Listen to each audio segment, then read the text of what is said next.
നീ എഴുന്നേറ്റാൽ അത്ഭുതങ്ങളാണ് നടക്കാൻ പോകുന്നത്. നീ പറയേണ്ട താമസമേ ഉള്ളൂ. മോശയോട് ദൈവം പറഞ്ഞു, മോശെ നീ എന്തിനാ നിലവിളിച്ച് കരഞ്ഞും പിഴിഞ്ഞും ഇവിടെ നടക്കുന്നത്? നീ അങ്ങോട്ട് നിന്റെ വലത്തെ കരം അങ്ങോട്ട് നീട്ട. Praise the Lord. നീ അങ്ങോട്ട് കൽപ്പിക്ക. ചെങ്കടൽ വഴിമാറാൻ സമയമായി. ഞാനല്ല മാറ്റുന്നത്, നീയാ മാറ്റുന്നത്. നീ എഴുന്നേറ്റാ മതി, നീ സംസാരിച്ചാ മതി, നീ കൈയൊന്ന് നീട്ടിയാൽ മതി. ഇതാ ചിലതൊക്കെ മാറിപ്പോകാൻ പോവുകയാണ്. പട്ടണങ്ങൾ ഇടിഞ്ഞു വീഴാൻ പോവുകയാണ്. യേശുവിന്റെ നാമത്തിൽ അത്ഭുതങ്ങൾ സംഭവിക്കട്ടെ. നീ പറയുന്നത് സംഭവിക്കാൻ പോകുന്നു. എലീശ പറഞ്ഞു, നാളെ ഈ നേരത്ത് ശമരിയുടെ പടിവാതിൽക്കൽ അത്ഭുതം നടക്കുമെന്ന്. വിശ്വാസത്തോടെ എന്റെ കൂടെ എന്റെ ദൈവമുണ്ട്, എന്റെ വിളിച്ചവനാണ് എന്റെ കൂടെ ഉള്ളത്.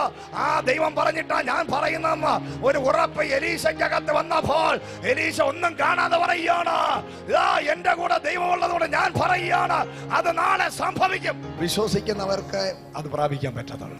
സ്വന്തം ബലത്തിൽ ഊന്നുന്നവർക്ക് ഒരിക്കലും ഇത് നന്മ പ്രാപിക്കാൻ പറ്റത്തില്ല. ക്രിസ്തീയ ജീവിതം മിറക്കലസ് ആയിട്ടുള്ള ലൈഫാണ്. ക്രിസ്ത്യൻ ലൈഫ് വന്ന സൂപ്പർ നാച്ചുറൽ ആണ്. മനുഷ്യന്റെ ബലം നഷ്ടപ്പെട്ടെടുത്ത് ദൈവത്തിന്റെ ബലം ഇറങ്ങി വരുന്നതാണ് ക്രിസ്തീയ ജീവിതം.